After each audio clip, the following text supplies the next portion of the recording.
Hi friends, good evening to all. So இன்றைக்கி நம்ம பார்க்கக்கூடிய கரண்ட் அவர்ஸ் வந்து பார்த்தீங்கன்னா February 1-2க்கு உண்டான கரண்ட் அவர்ஸ் பார்க்க போகிறோம். சரிங்களா? ஓகே, முதல் கேள்வி பாருங்கள். ஜார்க்கண்ட் மாநிலத்தின் புதிய முதல்வராக பதவியேற்றுள்ளவர் யார்? ஸோ ஆன்சர் வந்து பார்த்தீங்கன்னா ஜாம்பாய் ஜோரன் அப்படின்றவர் தான். ஸோ இப்போ ரீசெண்டாக வந்து பார்த்தீங்கன்னா ஜார்க்கண்ட் மாநிலத்தோட முதல்வராக இருந்த ஹேமந்த் சோரன் அப்படின்றவர் சுரங்க முறைகேடு வழக்கின் காரணமாக அமலாக்கத்துறையால் கைது செய்யப்பட்டார். ஓகேங்களா? அதனால் புதிய முதல்வரை வந்து தேர்ந்தெடுத்திருக்காங்க. அவங்க யாருன்னு சொல்லி பார்த்தீங்கன்னா ஜாம்பாய் ஜோரன் அப்படின்றவர் தான். ஸோ இந்த ஜாம்பாய் ஜோரன் அப்படின்றவர் ஜார்க்கண்ட் முக்தி மோர்ச்சா அப்படின்ற கட்சியை சேர்ந்தவர். அந்த கட்சியோட சின்னம் வந்து பார்த்தீங்கன்னா வில்லம்பு. அது மட்டும் இல்லாமல் இவரை ஜார்க்கண்ட் டைகர் அப்படின்னு அழைக்கப்படுறார். ஓகேங்களா? ஸோ இது கூட கேட்கலாம், ஜார்க்கண்ட் டைகர் என்று அழைக்கப்படக்கூடிய நபர் வந்து யாருன்னு சொல்லி பார்த்தீங்கன்னா இந்த ஜாம்பாய் ஜோரன் அப்படின்றவர் தான். ஓகேங்களா? ஜார்க்கண்ட் மாநிலத்தின் புதிய முதல்வராக பதவியேற்றுள்ளவர் யார் அப்படின்னு சொல்லி பார்த்தீங்கன்னா ஜாம்பாய் ஜோரன். சரிங்களா? ஓகே, அடுத்த கேள்வி பாருங்கள். கலிங்கா சூப்பர் கோப்பையை வென்றுள்ள அணி எது? கலிங்கா சூப்பர் கோப்பையை வென்றுள்ள அணி எது? ஸோ ஆன்சர் வந்து பார்த்தீங்கன்னா ஆப்ஷன் பி, கிழக்கு வங்காளம். அதாவது இப்போ ரீசெண்டாக வந்து பார்த்தீங்கன்னா ஒடிசா மாநிலத்தில் புவனேஸ்வர் அப்படின்ற பகுதியில் 2024ஆம் ஆண்டுக்கான கலிங்கா சூப்பர் கோப்பை அப்படின்ற போட்டி நடந்தது. ஸோ அந்த போட்டியோட இறுதி போட்டியில் 3-2 அப்படின்ற கோல் கணக்கில் கிழக்கு வங்காளம் ஒடிசா அணியை வீழ்த்தி சாம்பியன் பட்டம் ஜெயிச்சிருக்காங்க. ஓகேங்களா? ஸோ கலிங்கா சூப்பர் கோப்பையை வென்றுள்ள அணி வந்து எதுன்னு சொல்லி பார்த்தீங்கன்னா கிழக்கு வங்காளம். சரிங்களா? அடுத்த கேள்வி பாருங்கள். உலக ஹிஜாப் தினம் ஆண்டுதோறும் எந்த நாளில் அனுசரிக்கிறாங்க அப்படின்னு சொல்லி பார்த்தீங்கன்னா February 1ஆம் நாள். அதாவது ஹிஜாப் அப்படின்ற அரபு வார்த்தைக்கு நம்ம தமிழில் வந்து என்ன பொருள் அப்படின்னு சொல்லி பார்த்தீங்கன்னா திரை, தடுப்பு, மதில் அப்படின்னு சொல்லுவாங்க. ஓகேங்களா? ஹிஜாப் என்பது பாரம்பரியமிக்க முஸ்லீம் பெண்கள் தங்கள் குடும்பத்திற்கு வெளியே ஆண்களின் முன்னிலையில் அணியும் ஒரு முக்காடு தான் வந்து பார்த்தீங்கன்னா இந்த ஹிஜாப் அப்படிங்கிறது. ஸோ உலக ஹிஜாப் நாள் ஆண்டுதோறும் எந்த நாளில் அனுசரிக்கிறாங்கன்னா February 1ஆம் நாள் வந்து அனுசரிக்கிறாங்க. கிட்டத்தட்ட 140 நாடுகள் வந்து இதில் பங்கேற்கிறாங்க. ஸோ இந்த தினத்தை ஆரம்பித்து வச்சவர் வந்து யாருன்னு சொல்லி பார்த்தீங்கன்னா நஜ்மா கான் அப்படின்றவர் தான். ஓகேங்களா? முதல்ல ஹிஜாப் தினம் அப்படிங்கிறத எந்த நாளில் அனுசரித்தாங்கன்னா 2013 February 1ஆம் நாள். ஓகேங்களா? ஸோ ரொம்ப முக்கியமானது. உலக ஹிஜாப் தினம் ஆண்டுதோறும் எந்த நாளில் அனுசரிக்கிறாங்க அப்படின்னு சொல்லி பார்த்தீங்கன்னா February 1ஆம் நாள். சரிங்களா? அடுத்த கேள்வி பாருங்கள். இந்திய கடலோர காவல்படை தினம் ஆண்டுதோறும் எந்த நாளில் அனுசரிக்கிறாங்க அப்படின்னு சொல்லி பார்த்தீங்கன்னா February 1ஆம் நாள். அதாவது இந்திய கடலோர காவல்படை அப்படிங்கிறது எந்த ஆண்டு கொண்டு வந்தாங்க அப்படின்னு சொல்லி பார்த்தீங்கன்னா 1/1/1977. ஸோ அந்த நாளை நினைவூட்டும் வகையில் வந்து பார்த்தீங்கன்னா ஒவ்வொரு ஆண்டும் இந்திய கடலோர காவல்படை தினம் அப்படிங்கிறது அனுசரிக்கிறாங்க. ஸோ எந்த நாளில் அப்படின்னு சொல்லி பார்த்தீங்கன்னா February 1ஆம் நாள். அதே மாதிரி இந்திய கடலோர காவல்படையோட தலைமையகம் எங்கே இருக்குதுன்னு சொல்லி பார்த்தீங்கன்னா டெல்லியில் இருக்குது. ஓகேங்களா? ஸோ இந்திய கடலோர காவல்படை தினம் ஆண்டுதோறும் எந்த நாளில் அனுசரிக்கப்படுது அப்படின்னு சொல்லி பார்த்தீங்கன்னா February 1ஆம் நாள். ஓகே, அடுத்த கேள்வி பாருங்கள்.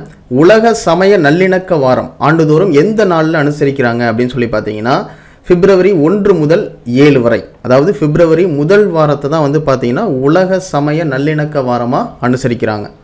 அதாவது உலக சமய நல்லிணக்க வாரம் அப்படிங்கிறத முன்மொழிஞ்சது வந்து யாருன்னு சொல்லி பார்த்தீங்கன்னா 2010ஆம் ஆண்டில் மன்னர் 2ஆம் அப்துல்லா அப்படின்றவங்களும் ஜோர்டானின் இளவரசர் காசி பின் முகமது அப்படின்றவங்களும் முன்மொழிகிறாங்க. ஸோ அதை பேஸ் பண்ணி ஐநா வந்து பார்த்தீங்கன்னா உலக மதங்களுக்கு இடையேயான நல்லிணக்க வாரம் அப்படின்னு சொல்லிட்டு ஆண்டுதோறும் எந்த நாளில் அனுசரிக்கிறாங்கன்னா February முதல் வாரத்தை அனுசரிக்கிறாங்க. ஓகேங்களா? ஸோ மக்களிடையே எல்லோரும் ஒற்றுமையாக இருக்கணும் அப்படிங்கிறதுக்காக கொண்டு வரப்பட்டது தான் இந்த உலக சமய நல்லிணக்க வாரம். எந்த மதமாக இருந்தாலும் சரி எல்லாரும் ஒத்துமையாக இருக்கணும் அப்படிங்கிறதுக்காக கொண்டு வரப்பட்டது தான். ஓகேங்களா? உலக சமய நல்லிணக்க வாரம் ஆண்டுதோறும் எந்த நாளில் அனுசரிக்கிறாங்க? February முதல் வாரம், அதாவது February 1 முதல் 7 வரை. ஓகேங்களா? அடுத்த கேள்வி பாருங்கள். ஆசிய கிரிக்கெட் கவுன்சில் தலைவராக தேர்ந்தெடுக்கப்பட்டவர் யார்? ஸோ ஆன்சர் வந்து பார்த்தீங்கன்னா ஆப்ஷன் ஏ, ஜெய்ஷா அப்படின்றவர் தான். ஸோ இப்போ சமீபத்தில் வந்து பார்த்தீங்கன்னா ஆசிய கிரிக்கெட் கவுன்சிலோட தலைவராக வந்து யாரை தேர்ந்தெடுத்திருக்காங்கன்னா ஜெய்ஷா அப்படின்றவர் தான். ஸோ இவர் வந்து பார்த்தீங்கன்னா BCCI செயலாளரான ஜெய்ஷா 3வது முறையாக ஆசிய கிரிக்கெட் கவுன்சிலோட தலைவராக தேர்ந்தெடுக்கப்பட்டிருக்கார். ஓகேங்களா? அதே மாதிரி ACC அப்படின்னா ஏசியன் கிரிக்கெட் கவுன்சில், ஆசிய கிரிக்கெட் கவுன்சில் அப்படின்னு அர்த்தம். அதே மாதிரி BCCI அப்படின்னா the board of control for cricket in India, இந்திய கிரிக்கெட் கவுன்சில் அப்படின்னு அர்த்தம். ஓகேங்களா? ஸோ இந்த ஜெய்ஷா வந்து பார்த்தீங்கன்னா BCCI இருக்குல்ல அதனுடைய செயலாளராக இருந்தவர். ஸோ அவரை தான் வந்து பார்த்தீங்கன்னா ஆசிய கிரிக்கெட் கவுன்சிலோட தலைவராக தேர்ந்தெடுத்திருக்காங்க. ஓகேங்களா, 3வது முறையாக தேர்ந்தெடுத்திருக்காங்க. ஓகேங்களா, ஸோ ஆசிய கிரிக்கெட் கவுன்சில் தலைவராக தேர்ந்தெடுக்கப்பட்டுள்ளவர் யார் அப்படின்னு சொல்லி பார்த்தீங்கன்னா ஜெய்ஷா. சரிங்களா, அடுத்த கேள்வி பாருங்கள். 6வது கேலோ இந்தியா போட்டியில் தமிழ்நாடு பதக்கப்பட்டியலில் எத்தனாவது இடம் பிடித்துள்ளது? ஸோ ஆன்சர் வந்து பார்த்தீங்கன்னா 2ஆம் இடம். அதாவது இப்போ சமீபத்தில் வந்து பார்த்தீங்கன்னா 2024ஆம் ஆண்டுக்கான 6வது கேலோ இந்தியா இளையோர் விளையாட்டு போட்டி வந்து நடந்தது. எங்கே நடந்தது அப்படின்னு சொல்லி பார்த்தீங்கன்னா நம்ம தமிழ்நாட்டில் நடந்திருக்கு. எப்போ அப்படின்னு சொல்லி பார்த்தீங்கன்னா ஜனவரி 19லிருந்து 31ஆம் தேதி வரை நடந்திருக்கு. இந்த போட்டியில் முதலிடம் பிடித்த மாநிலம் வந்து எதுன்னு சொல்லி பார்த்தீங்கன்னா மகாராஷ்டிரா. கிட்டத்தட்ட 158 பதக்கங்கள் பெற்று முதல் இடத்துல இருக்காங்க. அதில் 57 தங்கம், 48 வெள்ளி, 53 வெண்கலம் வந்து ஜெயிச்சிருக்காங்க. ஓகேங்களா, ஸோ ஓவராலாக 158 பதக்கங்கள் பெற்று மகாராஷ்டிரா வந்து பார்த்திங்கன்னா முதல் இடத்துல இருக்காங்க. 2ஆம் இடத்துல வந்து பார்த்திங்கன்னா நம்ம தமிழ்நாடு இருக்குது. ஸோ மொத்தமாக 98 பதக்கங்கள் வந்து ஜெயிச்சிருக்காங்க. அதில் 38 தங்கம், 21 வெள்ளி, 39 வெண்கலம் வந்து ஜெயிச்சிருக்காங்க. 3ஆம் இடத்துல ஹரியானா இருக்குது. ஓவராலாக 103 பதக்கம் வந்து ஜெயிச்சிருக்காங்க. அதில் 35 தங்கம், 22 வெள்ளி, 46 வெண்கலம் வந்து ஜெயிச்சிருக்காங்க. ஓகேங்களா, ஸோ இந்த 3மே முக்கியமானது தான், பார்த்துக்கோங்க. அது மட்டும் இல்லாமல் இந்த விளையாட்டு போட்டியோட உருவ சின்னமாக யாருடைய உருவம் வந்து இருந்தது அப்படின்னு சொல்லி பார்த்தீங்கன்னா நம்மளுடைய வீரமங்கை வேலு நாச்சியார் இருக்காங்கள்ல, அவங்களுடைய உருவத்தை தான் வந்து பார்த்தீங்கன்னா இந்த விளையாட்டு போட்டியோட உருவ சின்னமாக வச்சுருந்தாங்க. ஓகேங்களா, ஸோ இதையும் நோட் பண்ணிங்க, முக்கியமானது. ஓகேங்களா, 6வது கேலோ இந்தியா போட்டியில் தமிழ்நாடு பதக்கப்பட்டியலில் எத்தனாவது இடத்துல இருக்குது அப்படின்னு சொல்லி பார்த்தீங்கன்னா 2ஆவது இடத்துல இருக்குது. சரிங்களா, ஓகே, அடுத்த கேள்வி பாருங்கள்.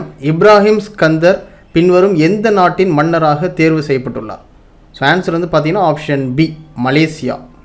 அதாவது மலேசியாவில் ஜோஹூர் அப்படின்ற மாநிலத்தோட ஆட்சியாளராக இருந்துகிட்டு இருந்த சுல்தான் இப்ராஹிம் ஸ்கந்தர் அப்படின்றவரை மலேசியாவின் 17வது மன்னராக தேர்ந்தெடுத்திருக்காங்க. ஸோ இதற்கு முன்னாடி 16வது மன்னராக யார் இருந்தாங்க அப்படின்னு சொல்லி பார்த்தீங்கன்னா பஹாங் மாநிலத்தின் சுல்தான் அப்துல்லா சுல்தான் அகமது ஷா அப்படின்றவர் தான் இருந்திருக்காரு. ஸோ இவருக்கு அப்புறம் 17வது மன்னராக வந்து பார்த்தீங்கன்னா சுல்தான் இப்ராஹிம் ஸ்கந்தர் அப்படின்றவரை தேர்ந்தெடுத்திருக்காங்க. ஓகேங்களா, சுல்தான் இப்ராஹிம் ஸ்கந்தர் பின்வரும் எந்த நாட்டின் மன்னராக தேர்வு செய்யப்பட்டுள்ளார் அப்படின்னு சொல்லி பார்த்தீங்கன்னா மலேசியா நாட்டோட அரசராக யாரை தேர்ந்தெடுத்திருக்காங்க? சுல்தான் இப்ராஹிம் ஸ்கந்தர். சரிங்களா, ஓகே, அடுத்த கேள்வி பாருங்கள். முடக்குவாதம் விழிப்புணர்வு தினம் ஆண்டுதோறும் எந்த நாளில் அனுசரிக்கிறாங்க அப்படின்னு சொல்லி பார்த்தீங்கன்னா பிப்ரவரி 2ஆம் நாள். ஸோ முடக்குவாதம் அப்படிங்கிறது மூட்டுகளில் தொடர்ச்சியான வலி வந்து ஏற்படும், உடலில் வந்து பார்த்திங்கன்னா வீக்கம் வந்து ஏற்படும். ஸோ அதுதான் வந்து பார்த்திங்கன்னா முடக்குவாதம் அப்படின்னு சொல்லுவாங்க. இந்த நோயை பற்றின புரிதலை மக்களிடையே கொண்டு போய் சேர்க்கணும் அப்படிங்கிறதுக்காக தான் இந்த முடக்குவாதம் விழிப்புணர்வு தினம் அப்படிங்கிறத கொண்டு வந்தாங்க. ஓகேங்களா, முடக்குவாதம் விழிப்புணர்வு தினம் ஆண்டுதோறும் எந்த நாளில் அனுசரிக்கிறாங்க அப்படின்னு சொல்லி பார்த்தீங்கன்னா பிப்ரவரி 2ஆம் நாள். அடுத்த கேள்வி பாருங்கள். உலக ஈரநில தினம் ஆண்டுதோறும் எந்த நாளில் அனுசரிக்கிறாங்க அப்படின்னு சொல்லி பார்த்தீங்கன்னா பிப்ரவரி 2ஆம் நாள். அதாவது சதுப்பு நில சூழலை பாதிக்கக்கூடிய கழிவுகள் மற்றும் மாசுபாட்டை கட்டுப்படுத்தணும், அதற்கு வந்து ஒரு விழிப்புணர்வு வந்து ஏற்படுத்தணும் அப்படிங்கிறதுக்காக கொண்டு வரப்பட்டது தான் இந்த உலக ஈரநில தினம் அப்படிங்கிறது. ஓகேங்களா, ஸோ இதனுடைய கருப்பொருள் வந்து பார்த்தீங்கன்னா வெட்லேண்ட்ஸ் அண்ட் ஹியூமன் வெல்பீயிங் அப்படிங்கிறது தான். சரிங்களா, உலக ஈரநில தினம் ஆண்டுதோறும் எந்த நாளில் அனுசரிக்கிறாங்க அப்படின்னு சொல்லி பார்த்தீங்கன்னா பிப்ரவரி 2ஆம் நாள். ஓகே, அடுத்த கொஸ்டின் பாருங்கள். 2024-25ஆம் ஆண்டுக்கான நிதிநிலை அறிக்கையை தாக்கல் செய்ய உள்ளவர் யார்? ஸோ ஆன்சர் வந்து பார்த்தீங்கன்னா ஆப்ஷன் ஏ, தங்கம் தென்னரசு அப்படின்றவர் தான். அதாவது இந்த தங்கம் தென்னரசு அப்படின்றவர் யாருன்னா நம்ம தமிழகத்தோட நிதி அமைச்சராக இருக்கக்கூடியவர் தான் இந்த தங்கம் தென்னரசு அப்படின்றவர். ஓகேங்களா, வருகிற பிப்ரவரி 12ஆம் தேதி நம்முடைய தமிழக சட்டப்பேரவை கூட்டத்தில் 2024-25ஆம் ஆண்டுக்கான நிதிநிலை அறிக்கையை வந்து பார்த்திங்கன்னா தாக்கல் செய்ய போகிறார். ஓகேங்களா, 2024-25ஆம் ஆண்டுக்கான நிதிநிலை அறிக்கையை தாக்கல் செய்ய உள்ளவர் யார் அப்படின்னு சொல்லி பார்த்தீங்கன்னா தங்கம் தென்னரசு. சரிங்களா, ஓகே, அடுத்த கேள்வி பாருங்கள். இடைக்கால பட்ஜெட்டில் பாதுகாப்புத்துறைக்கு எத்தனை கோடி ஒதுக்கீடு செய்யப்பட்டுள்ளது? ஸோ ஆன்சர் வந்து பார்த்தீங்கன்னா ரூபாய் 6.21 கோடி. ஸோ இப்போ ரீசெண்டாக வந்து பார்த்தீங்கன்னா பிப்ரவரி 2ஆம் தேதி 2024-25ஆம் ஆண்டுக்கான பட்ஜெட் வந்து தாக்கல் செஞ்சுருக்காங்க. ஸோ அதை தாக்கல் செஞ்சது வந்து யாருன்னு சொல்லி பார்த்தீங்கன்னா நிர்மலா சீதாராமன் அவர்கள். ஓகேங்களா, ஸோ அதில் பாதுகாப்புத்துறைக்கு எத்தனை கோடி ஒதுக்கீடு வந்து செஞ்சுருக்காங்க அப்படின்னு சொல்லி பார்த்தீங்கன்னா ரூபாய் 6.21 கோடி. முக்கியமாக இந்த பாதுகாப்பு அமைச்சகம் அப்படிங்கிறத எப்போ உருவாக்குனாங்கன்னா 2/9/1946 உருவாக்குனாங்க. ஸோ இந்தியாவோட முதல் பாதுகாப்பு அமைச்சர் யாருன்னு சொல்லி பார்த்தீங்கன்னா பால்தேவ் சிங் அப்படின்றவங்க தான். ஸோ தற்போதைய இந்தியாவோட பாதுகாப்பு அமைச்சர் வந்து யாருன்னு சொல்லி பார்த்தீங்கன்னா ராஜ்நாத் சிங் அப்படின்றவங்க. ஓகேங்களா? ஸோ இதெல்லாமே முக்கியம்தான், நோட் பண்ணிங்க. ஸோ இடைக்கால பட்ஜெட்டில் பாதுகாப்புத்துறைக்கு எத்தனை கோடி ஒதுக்கீடு செய்யப்பட்டுள்ளது அப்படின்னு சொல்லி பார்த்தீங்கன்னா ரூபாய் 6.21 கோடி. சரிங்களா? ஓகே, அடுத்த கேள்வி பாருங்கள். இடைக்கால பட்ஜெட்டில் மகாத்மா காந்தி தேசிய ஊரக வேலைவாய்ப்பு உறுதி திட்டத்திற்கு எவ்வளவு ஒதுக்கீடு செய்யப்பட்டுள்ளது? ஸோ ஆன்சர் வந்து பார்த்தீங்கன்னா ஆப்ஷன் பி, ரூபாய் 86,000 கோடி. அதாவது மத்திய அரசு வந்து பார்த்தீங்கன்னா வேலை உறுதியளிப்பு திட்டம் அப்படிங்கிறத 25/5/2005 அன்னைக்கு கொண்டு வந்தாங்க. தேசிய ஊரக வேலை உறுதியளிப்பு திட்டம் அப்படின்ற பெயரில் வெளிவந்த இந்த திட்டம் 2009 காந்தியடிகள் பிறந்தநாள் அன்னைக்கு மகாத்மா காந்தி தேசிய ஊரக வேலை உறுதியளிப்பு திட்டம் அப்படின்னு சொல்லி பெயர் மாற்றம் செஞ்சாங்க. ஓகேங்களா? ஸோ அந்த மகாத்மா காந்தி தேசிய ஊரக வேலைவாய்ப்பு உறுதி திட்டத்திற்கு இடைக்கால பட்ஜெட்டில் எவ்வளோ ஒதுக்கீடு வந்து வழங்கியிருக்காங்க அப்படின்னு சொல்லி பார்த்தீங்கன்னா 86,000 கோடி. சரிங்களா? ஓகே ஃப்ரெண்ட்ஸ், இதோட இன்றைக்கி பார்த்த வீடியோ வந்து கம்ப்ளீட் ஆகுது. ஸோ இந்த வீடியோ பதிவை ஒரு டெஸ்ட் மாதிரி எழுதி பார்க்கணும் அப்படின்னு நினச்சிங்கன்னா டிஸ்பிளேல தெரிகிற வாட்ஸ்அப் நம்பர் 6374836079 இந்த நம்பருக்கு ஹாய் சிஏ அப்படின்னு சொல்லிட்டு மெசேஜ் பண்ணுங்கள். உங்களுக்குண்டான டெஸ்ட் வந்து பார்த்தீங்கன்னா நம்ம வாட்ஸ்அப்பில் கண்டக்ட் பண்ணுவோம். ஓகேங்களா? ஸோ எக்ஸாமுக்கு இன்னும் கொஞ்சம் நாட்கள் தான் இருக்குது. ஸோ கரெக்டாக ஃபாலோ பண்ணிக்கோங்க. கண்டிப்பாக வரக்கூடிய எக்ஸாம் உங்களுக்கான எக்ஸாமாக இருக்கும். ஓகேங்களா? Okay, thank you. துருவம் அகாடமிலிருந்து கார்த்திக்.